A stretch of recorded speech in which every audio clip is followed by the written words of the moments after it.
ఉత్తరప్రదేశ్ ప్రయాగ్రాజ్‌లో అత్యంత వైభవంగా జరుగుతున్న మహాకుంభమేళాలో ఎన్నో వింతలు, విశేషాలు జరుగుతున్నాయి.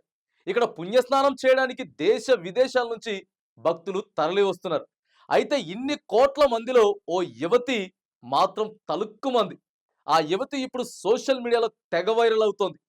ఆమె పలికే మాటలకి, కళ్ళతోనే పాలిస్తున్న భావాలకి, సహజ సిద్ధమైన ఆమె అందానికి జనం ఫిదా అయిపోతున్నారు.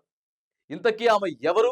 ఎక్కడి నుంచి వచ్చింది? ఇండోర్‌కు చెందిన ఒక సాధారణ దండలమ్మే అమ్మాయి మతిపోగొట్టే ఆమె అందం ఇప్పుడు మహా కుంభమేళలో హాట్ టాపిక్‌గా మారింది.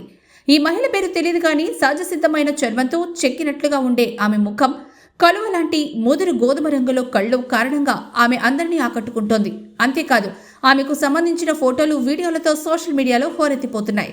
సాంప్రదాయ వస్త్రధారణ, మెడలో ముత్యాల హారం, పొడవైన జడతో ఈమెకు మొనాలిసా అని పేరు పెట్టేశారు నెటిజన్లు. చాలా మంది ఆమెను ప్రపంచ ప్రఖ్యాత మొనాలిసాతో పోల్చేస్తున్నారు. చాలా తక్కువ టైంలోనే ఆమె వీడియో త్వరగా వైరల్ అయింది. అంతేకాదు నెటిజన్ల నుంచి మంచి స్పందన కూడా వస్తోంది. ఆమెను చూసిన కొందరు ఆమె ఎవరు ఏంటో తెలుసుకునేందుకు ప్రయత్నిస్తున్నారు. మరోవైపు యువతిని వీడియోలో రికార్డ్ చేసేందుకు ఆమె వెంట పడ్డం కొందరికి అస్సలు నచ్చలేదు.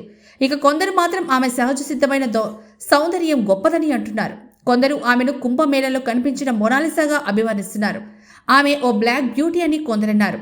యువతి కళ్లల్లోని అందమంతా బాగుందని మరి కొంతమంది చెప్తున్నారు. అయితే ఈ మొనాలిసాకి పెళ్ళైందా లేదా అని తెలుసుకోవడానికి ప్రయత్నించిన కొందరికి ఆమెకి పెళ్లి కాలేదని తెలిసింది. ఆమెకి పెళ్లి కాలేదని తెలుసుకున్న అక్కడి వారు ఎవరైనా నచ్చారా అని తుంటరి ప్రశ్న వేశారు. కానీ ఆ యువతి మాత్రం చాలా హుందాగా సమాధానం చెప్పింది.